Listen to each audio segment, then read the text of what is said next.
I told you that we would be saying Merry Christmas again, right? And it's great to be back in Missouri, a sign of a lot of good things because you're doing really well. And I want to thank Governor Greitens and Attorney General Hawley, who, by the way, Josh, where's Josh? Josh, our next senator, where is he? He's going to be a great senator. And he wants to see a major tax cut. I think I can speak for him, right? And your current senator does not want to see a tax cut. That's not good. That's not good. He wants your taxes to go up. Secretary Mnuchin, who's doing such a fantastic job. Thank you. And Linda McMahon, everybody knows, administrator, small business, became a big business under Linda. She's helping a lot of people. Thank you very much, Linda. I especially want to thank Missouri's incredible congressional delegation, Sam Graves. Where's Sam? You all here? Yeah. They all flew in with me. They wouldn't miss that flight. Vicki Hartzler. Vicki, thank you. Thank you, Vicki. Billy Long, who I think was my first endorser in the entire country, practically, Billy, right? Thank you, Billy. Blaine Lukemeyer. Blaine. Thank you, Blaine. And he was great on television today. I watched him. I got up early and I watched you on that was a good interview. Thank you.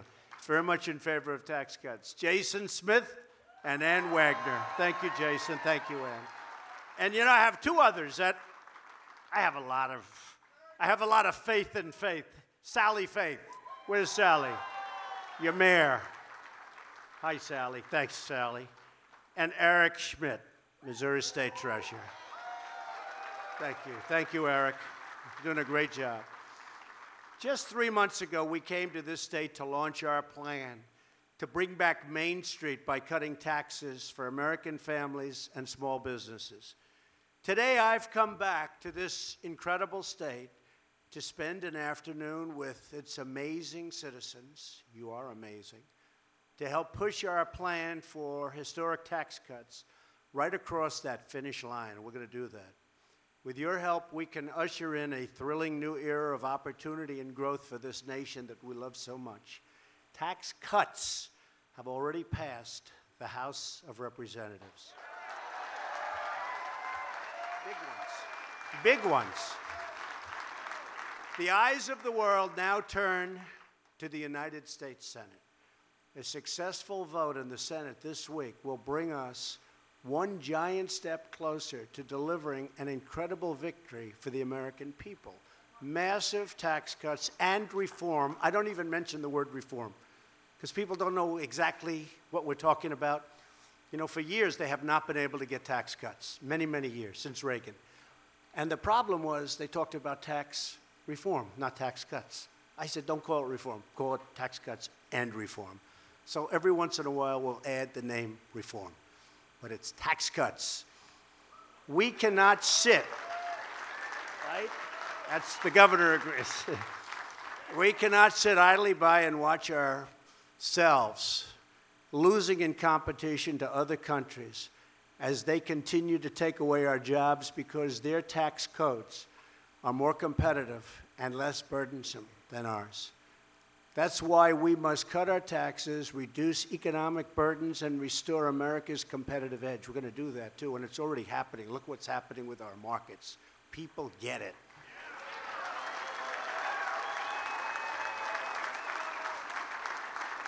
If we do this, then America will win again like never, ever before.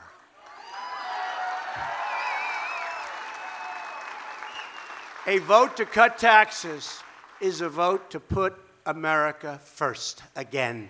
We want to do that. We want to put America first again.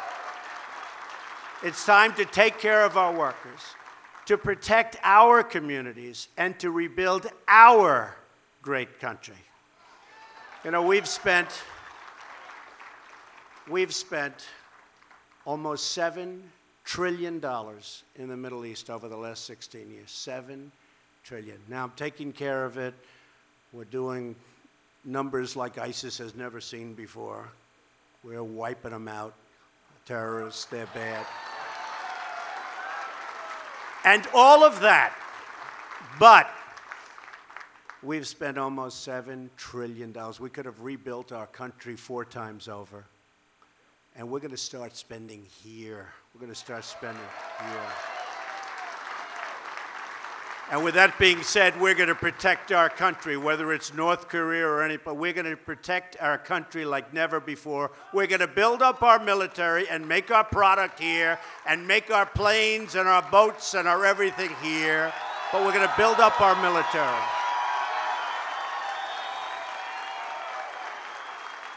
But we've got to start focusing on our country. That's why I'm saying America first. Make America great again. You've never heard that expression. All those hats, all those, they've never heard that expression before. Ah, that was a good expression, and it's a true expression. It's already happening and long ahead of schedule. In fact, today, some numbers came out that people haven't seen in many, many years. This beautiful city of St. Charles is the perfect place to deliver the message that I want to deliver. It's the place where America's past and future come to life on its historic brick-lined Main Street. Nice street. Do you agree? It was along these very streets that in 1804, the great American explorers Lewis and Clark gathered their final supplies before setting out on their very historic expedition of discovery. I have to say, I didn't really know that until 2 days ago. See, now the world is watching. Look at all the fake news back there.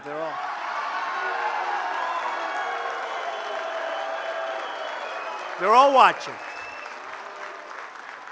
Today, more than 2 centuries later, a new generation of American pioneers begins its own adventure, gathering inside the startups and the storefronts of main streets across the country, blazing new trails into totally uncharted territory of business and technology, and once again, leading our nation into a future of limitless potential. It's what we have in this country. We have the greatest people. It's the greatest country. I love this country so much. Our country was not treated properly for a long time. We're treating it properly. We're treating it with love and with this. We got to treat it with this. And today, just as it's always been, Main Street is the heart of our economy, the soul of our community, and the birthplace of American dreams. But over the years, crippling taxes, massive regulation, and totally disastrous trade deals. Oh, the trade deals. Oh, I get a headache thinking about who made these deals. One after another.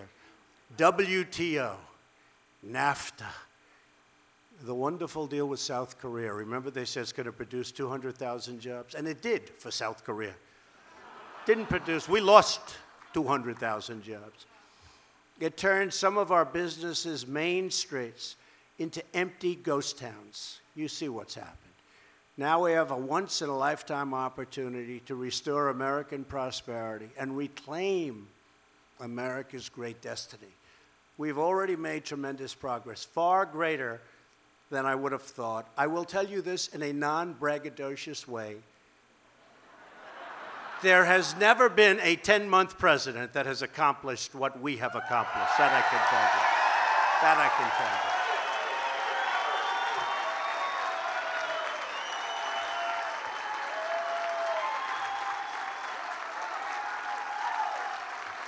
Today, again, the stock market has reached another record all-time high. The unemployment rate nationwide is the lowest it's been in 17 years. And 13 states this year have seen unemployment drop to the lowest levels in the history of their state. And I hate to tell you, but Missouri happens to be one of them. We've created nearly 2 million jobs. 2 million jobs. Think of that. We used to lose millions. Now we've created 2 million jobs since I won the election. And I want to say since you won the election. I didn't win the election. You won the election. And we will create countless more if we can sustain the 3% growth rate we have achieved for the past 2 quarters. But we're going to do much better than that. Remember, I used to say we can hit 4 and we can hit 3, and they were all saying, forget it, forget it.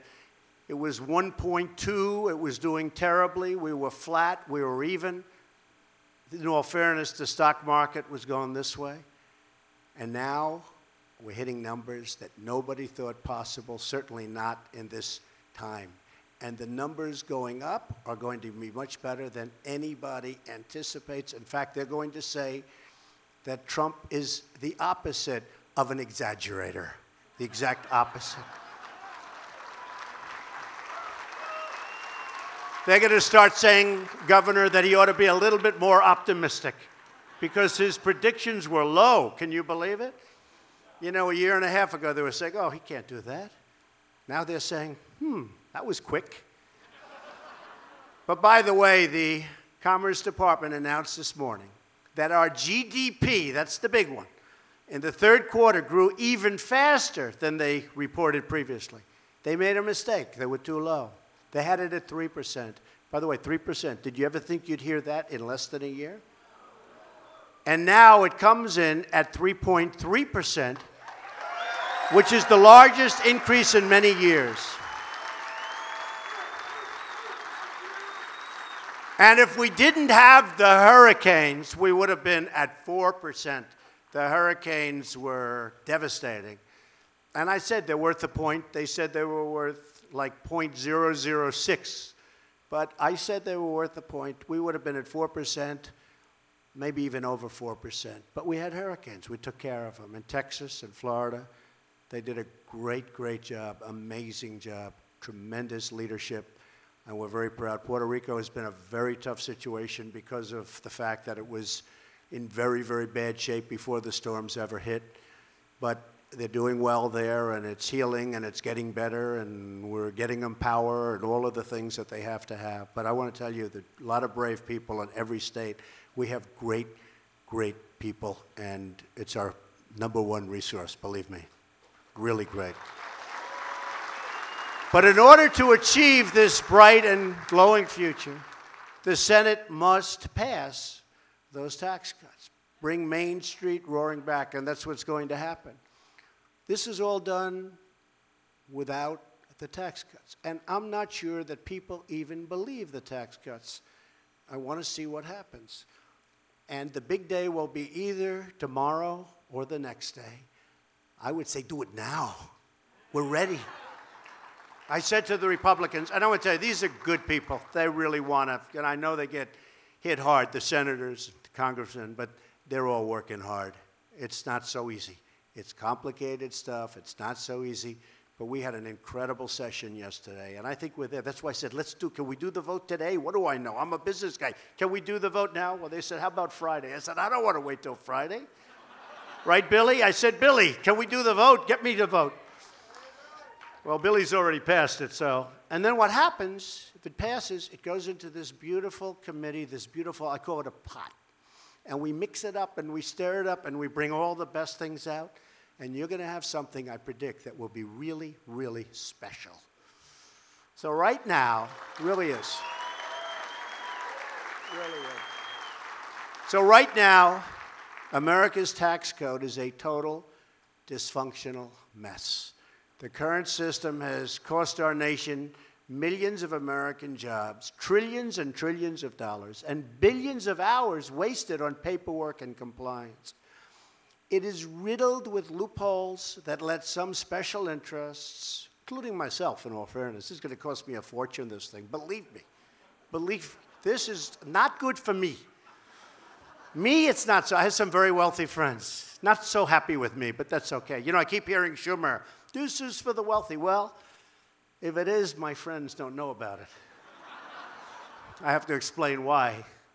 Now, it is great for companies, because companies are going to bring back jobs, and we're lowering the rates very substantially.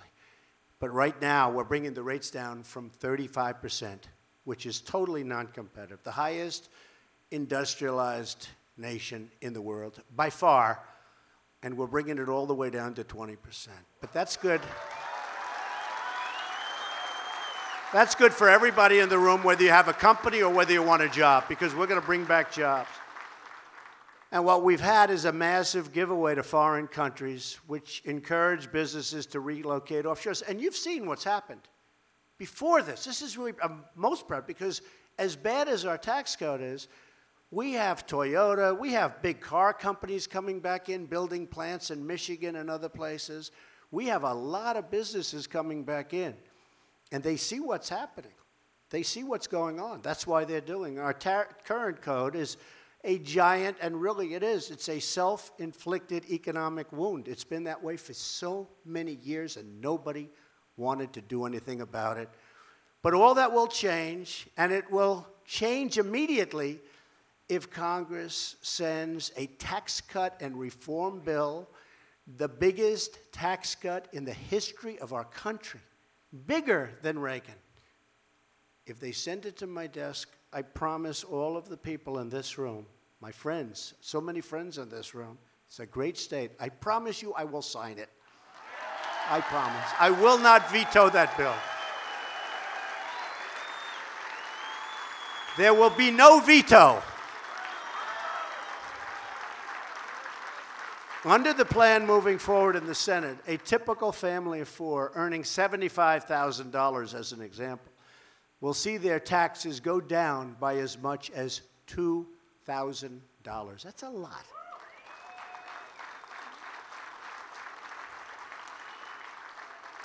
Now, we're doing that not just to help people. We're doing that because it helps our country. You're going to take that $2,000, and maybe you'll save some, and you're going to spend some.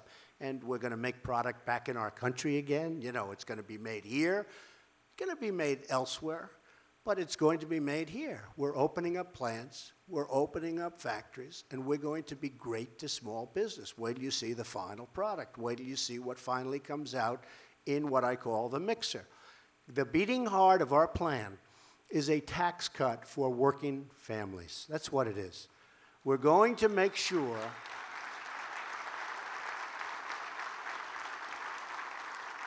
that you keep more of your hard-earned money. We're going to make sure also that you have a job that you want. You're going to have choice. You know, in education, we now have choice. Good word. Here, you're going to have a choice. You're not just going to have one job. You're going to have a choice of many jobs. People are moving back into our country. Under our plan, the first $12,000 of income earned by a single individual will be totally income tax free. Zero.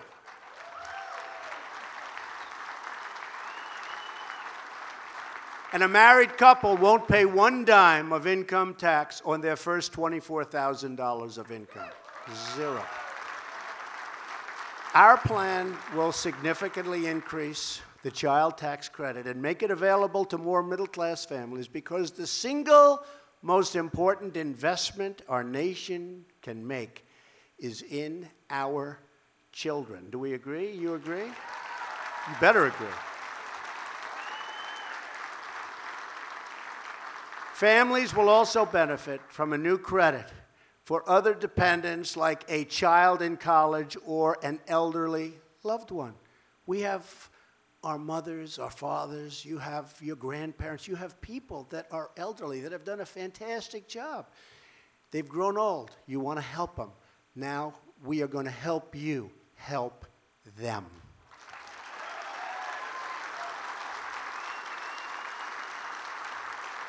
We're also going to eliminate tax breaks and complex loopholes taken advantage of by the wealthy. Who are they? I don't know.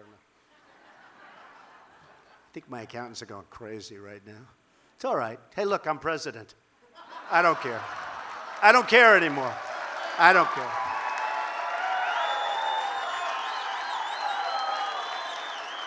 Some of my wealthy friends care. Me, I don't care. This is a higher calling. Do we agree? As Hillary said, what difference does it make? It made a difference. It made a big difference. Made a big, big difference. We want a tax code that is simple and fair, and that's for all Americans. The plan that senators will be voting on this week, hopefully as soon as possible, closes the loopholes that corporations use to shift their profits to tax havens, and it eliminates deductions for CEO salaries over $1 million. You see what some of these people are making. A little ridiculous. I'm driving up their stock. They're making a fortune. Then they go to their board and they tell everybody what a great job they're doing. But what am I going to do? And many of them, honestly, I don't like. Oh, some of these bankers, I don't like them, and they're making a fortune. And it's one of those things. Steve knows a couple of them that I'm talking about, doesn't he? They're saying what a great job they do. Right now, anybody could do their job because we're making it easy for them. Because we're giving them a great and strong economy. And because we've cut regulations more than any president in the history of this country by far, and that's for full terms, that's not for 10 months. And it allows builders to build, and it allows farmers to farm. You know what I've done for farmers? Where if you had a little puddle in the middle of your field, you go to jail if you touch it, right? You know what I'm talking about. Not anymore. Not anymore. Not anymore. And it allows bankers to lend. It allows bankers to lend again. So many people came up to me and they said, we had a 20-year relationship with a bank. We never had a default. We never had a bad loan. Now we go back to the bank and they say, we can't do business with you anymore because they don't qualify, even though they're better than the people that do qualify. It's incredible, but we're back to the strong days of our banks. And not the days of trouble. Pre that, we're back to the strong, where bankers can make loans and community bankers can make great loans to good people. You saw what happened recently where the certain agency or bureau that was causing so much trouble to lenders where they could not lend. They just couldn't lend. It was devastating. They were going out of business. Well, we're taking care of that. We've already taken care of a big part of it. And yesterday you saw we won the lawsuit. So that's going to be taken care of automatically. Got to get back to business. Our focus is on helping the folks who work in the mailrooms and the machine shops of America, the plumbers, the carpenters, the cops, the teachers, the truck drivers, the pipe fitters, the people that like me best. Actually, the rich people actually don't like me, which is sort of interesting, and that's fine. You know what? I like that trade. But really, the people that like me best are those people, the workers. They're the people I understand the best. Those are the people I grew up with. Those are the people I worked on construction sites with. All of the people who give their best each and every day to take care of their family and the country that they love. These are incredible people. They came out to vote for me. They came out to vote for us. People that worked hard, 2 jobs, 3 jobs, that hadn't voted in many years because they never had anybody they wanted to vote for. And they came out, I'll never forget, in Tennessee, a great congressman told me that early voting, said, I'll tell you what, we just went through 4 days of early voting. At that time, it was Mr. Trump. Now they say Mr. President. But it was Mr. Trump. He said, and if the other parts of the country are like what's happening in Tennessee, people are coming from all over Tennessee. They haven't voted in years, and now they've got Trump shirts, and they've got Trump hats, and they've got Trump pence, and they've got everything Trump and Trump pence. And he said, I've never seen anything like it, and I've been a politician for a lot of years. And if it's anything like Tennessee, you're going to have one hell of a victory. It turned out to be a lot like Tennessee. So,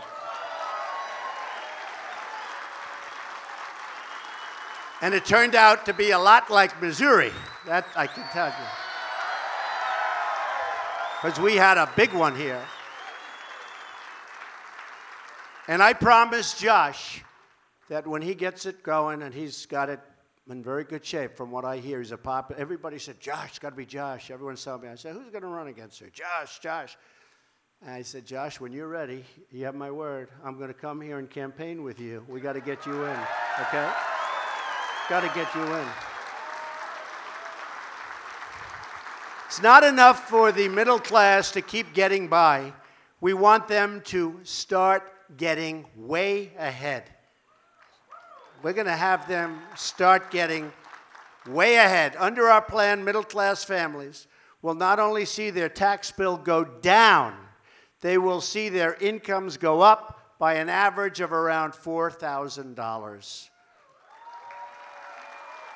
And that's because we're going to cut taxes on American businesses so they will compete for workers, they'll raise salaries, the business is going to be happy, and the workers are going to be happy, and the country is going to be a happy place. Although, we're going to have very strong borders. Please remember that, okay? Please remember. We're going to have the wall. Don't worry about it. We're going to have the wall. We don't forget that wall. A lot of people say, now that he got elected, is he going to build the wall? The answer is absolutely. More so. I think more so. It's not easy dealing with the Democrats. They want to have people pour into our country, illegals. They don't care where the hell they come from. They want to have them pour into our country. They want to raise your taxes. They don't want to take care of your military. And all they're good at, frankly, is obstructing. They want to obstruct. But you know what? They may obstruct, but we have gotten through all of the obstruction so far. We'll keep it going, believe me. Today, America has one of the least competitive tax rates on planet Earth. 60%, think of that. 60% higher than the average in the developed world. So our taxes are 60% higher. On my recent trip to Asia, every single one of the countries I visited, even those with communist governments, have slashed its corporate tax rates and slashed them dramatically. And it's very tough competition anyway. But when their taxes are a lot lower, it really makes it very tough. And that trip was a tremendous success. You know, we bought back $250 billion in contracts, and that's going to be over $1 trillion very soon. That's a good week and a half's work. Boeing came back with contracts. So many of our companies came back, and I'm very proud of them, and we're doing great. But at the same time, we're going to fix trade, because trade's unfair. We're getting killed on trade, so we're going to fix our trade, unless anybody would like to continue with this horrible situation that we have.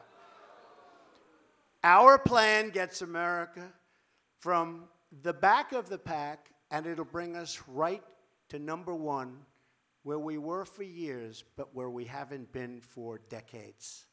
We're going to be right back at #1.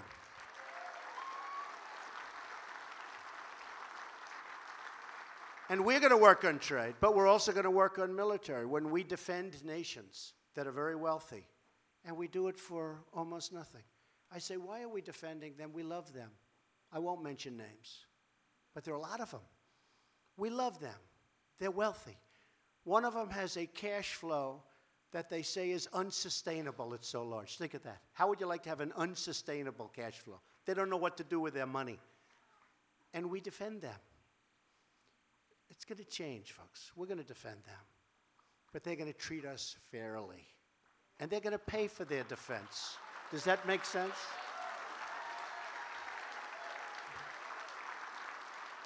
And a lot of this was from many, many years ago when we defended a defeated country, and then they became strong and they became rich, and we just kept the same defense. What happened? Why didn't anybody go in and negotiate? And when I was in Asia, I spoke to a couple of the countries about it, and they looked like this. You know what this is? Mm-hmm. That means they know they're getting away with murder, and they got to start helping us out, okay? So if you don't mind, I'll start bringing that up with some of our good friends. We're going to cut our tax rate to the very competitive number of 20%, as I said, and we're going to create jobs, and factories will be pouring into this country, and they already are starting.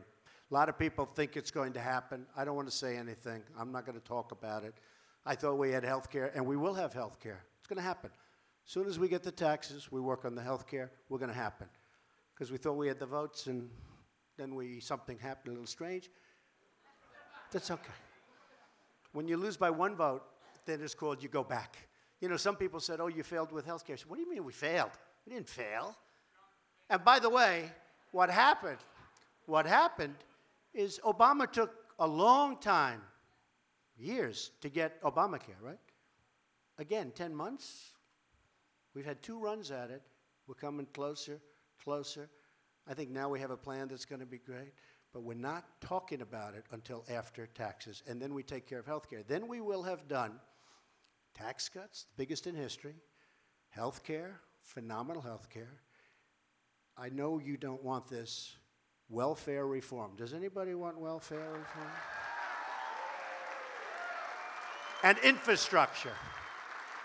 But welfare reform, I see it, and I've talked to people. I know people, they work 3 jobs, and they live next to somebody who doesn't work at all. And the person who's not working at all and has no intention of working at all is making more money and doing better than the person that's working his and her ass off. And it's not going to happen. Not going to happen. So we're going to go into welfare reform unless Billy doesn't want it. Billy, am I okay in saying that I speak for you? He said yes. You got a lot of friends out there, Billy. Well, we'll also cut taxes for the millions of small businesses that file as individuals, and that's going to come out of the hopper. It's getting there, and it's going to be better and better. We're reducing the tax burden on businesses of all sizes and of every single kind. As a candidate, I pledge to fight for American jobs. I think it's possibly the #1 reason I got elected. And I think we've done a lot better at this point than anybody ever even thought possible. Think of that, 2 million jobs since the election. 2 million more jobs in this country since the election. Nobody expected that. Excuse me, I didn't even expect that. But, you know, you cut those regulations and you give people spirit and incentive. And when you have the highest ratings in terms of confidence that the country's had in many, many years, maybe ever, things happen. The tax cut will mean more companies moving to America, staying in America, and hiring American workers right here. So that's so important, right?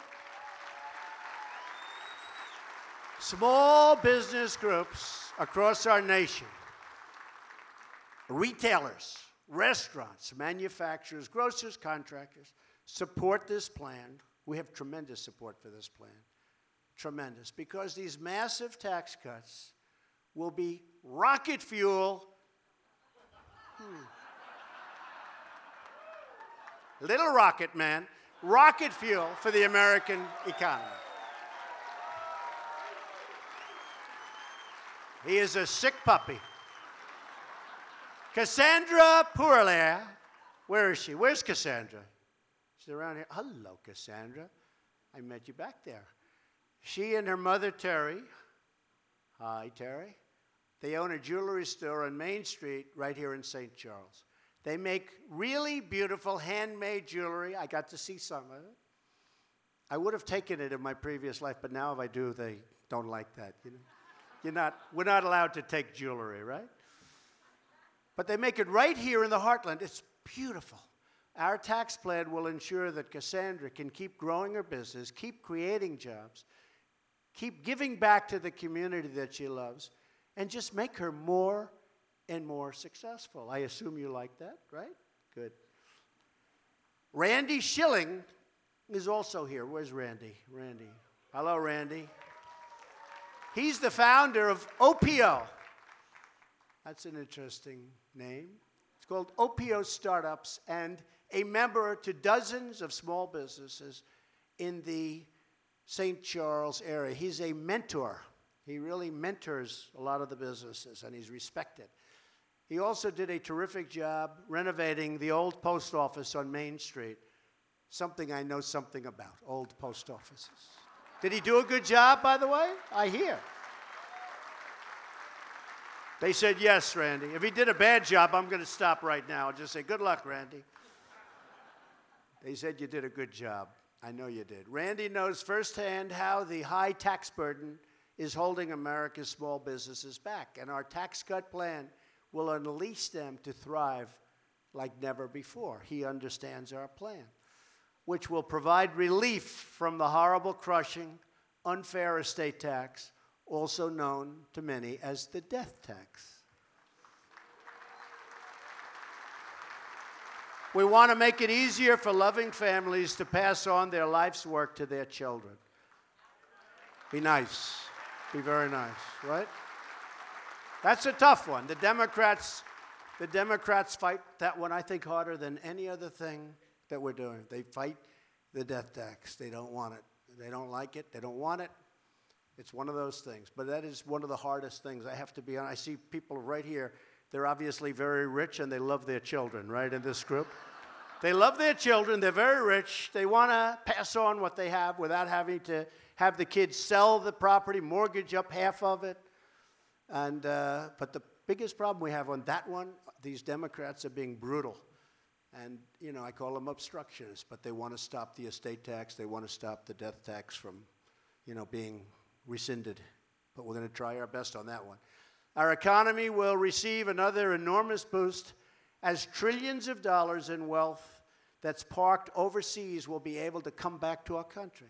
Now, this is one that's interesting because for years, Republicans and Democrats agreed. You have Apple and you have these great companies having billions and billions of dollars overseas. Now, who doesn't want the money to come back? But to show you the lack of leadership that this country had in the past, the Republicans want it and the Democrats want it, and nothing ever happened. You could have passed that one easy. In fact, we're just throwing it into this bill. I could have had a separate bill on that one, I think. Don't you agree, fellas? I could have had a separate bill on that one and gotten it passed in record time. But I figured I'd put it here, because it is actually popular. But it used to be $2.5 trillion. You know what that is? Trillion. Money you can't bring back in. It's prohibitive, both in complexity and in the amount of tax you have to pay. So nobody brings back in. $2.5 trillion. But $2.5 trillion I've been saying for 6 years. I think now it's $4 to $5 trillion. All that money is coming back into the United States, and it's going to be invested in our country instead of sitting and helping others. We want our own help. It's sort of an easy one. Last year, American multinational companies left more than 70% of their foreign profits overseas because the current tax system penalizes them for bringing that money back home. They actually get penalized. Our plan switches to a territorial tax system that encourages companies to return their profits to America, right here to the United States, where that money belongs, going back to work for you. Territorial. If we want America to thrive in the 21st century, then we must stop running from the competition. And instead, we must start totally winning and winning and winning again. Remember when I used to say, we're going to win so much? We're going to win that the people of Missouri are going to go to your governor and they're going to say, Governor, please go see the president. We can't stand winning so much. Remember, I used to say that, right? I used to say it, and that's what's happening. That's what's happening. And then the governor's going to come to that beautiful historic Oval Office. He's going to say to me, Mr. President, the people of Missouri cannot stand all this winning. They don't want to win so much. They love the old way, where they had lousy job numbers, lousy economic numbers, lousy. They loved it. Please, Mr. President, please not. And I'll say, Governor, I don't care what they say in Missouri. We're going to keep winning and winning and winning and winning. Remember? That's right. I used to say that. I had fun with that. But we are winning. We're winning again. We're winning a lot bigger than anyone ever thought possible for such a short period of time. For too long, our tax code has incentivized companies to leave our country in search of lower tax rates. That happens. Many, many companies, they're going to Ireland. They're going all over. They're going all over Asia. But they're stopping because they now want to take advantage of what's happening and what we're about to pass, hopefully. My administration rejects the offshoring model. In other words, let's build a factory in another country. Isn't that wonderful? That really helps us a lot. Fire everybody, and let's build the product, and let's send it in without tax back into the United States. That model doesn't work for me. It never worked, and it shouldn't have worked for any of our other past presidents, believe me. Our new model is the American model. Call it the Trump model, where we build it here. As much as possible, we build it here. Simply put, our tax plan is anti-offshoring and 100% worker, 100% pro-America. Under the American model, we're reducing burdens on our businesses as long as they do business in our country.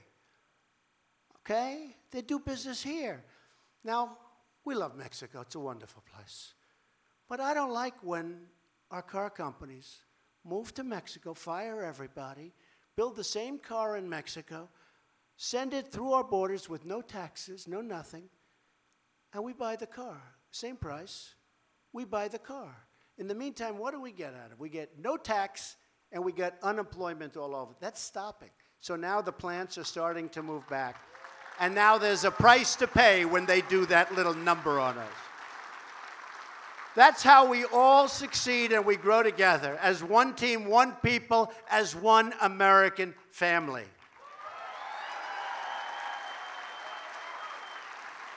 This week's vote can be the beginning of the next great chapter for the American worker. To summarize, our plan cuts taxes for the working and middle-income families. It nearly doubles the amount of income taxed at the rate of 0. It lowers tax rate. It expands the child tax credit. It provides relief from the estate tax, also known as the death tax. It cuts small business taxes. It reduces the corporate rate from 35% all the way down to 20%. And it provides a one-time low tax rate to return corporate money parked overseas, trillions and trillions of dollars. This is the right plan. This is the right time. We have a moment in time. The Republicans have the Senate. The Republicans have the House. The Republicans have the White House. It's very unusual. It's very unusual.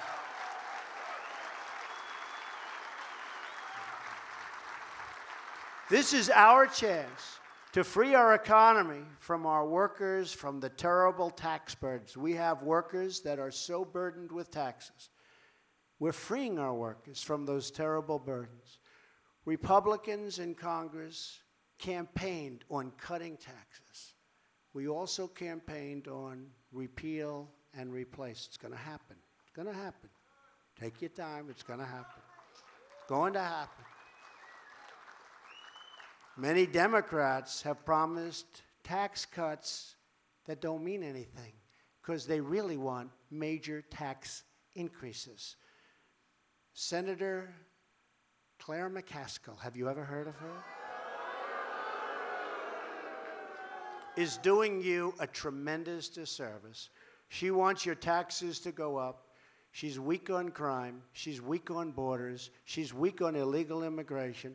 And she's weak on the military. Other than that, I think she's doing a fantastic job. But now comes the moment of truth. In the coming days, the American people will learn which politicians are part of the swamp and which politicians want to drain the swamp. If you make your voices heard, and call up your congressmen, and they've been terrific, and call up your senators, and they have been totally terrific. Most of them have been incredible. They really are. They're really friends of mine. They've been incredible. But it doesn't take much. That's why we need more. We need to have a larger number. But most of them have been incredible. But call your senators, call your congressmen, because we have no choice. We have to act. We have to act as a country. This isn't good for the Republican Party. This is good for the country. And that's ultimately what it's all about. So this week, hopefully, the Senate can join the House and take that strong stand for middle-class families and for business and for jobs and for competition and for bringing money back. Together, we will give the American people a big, beautiful Christmas present.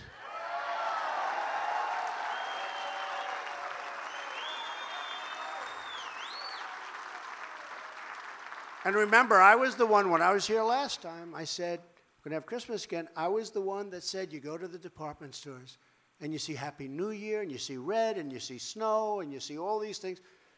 You don't see Merry Christmas anymore. With Trump as your president, we are going to be celebrating Merry Christmas again, and it's going to be done with a big, beautiful tax cut. Thank you, everybody. God bless you. Thank you. Thank you, everybody. Thank you very much.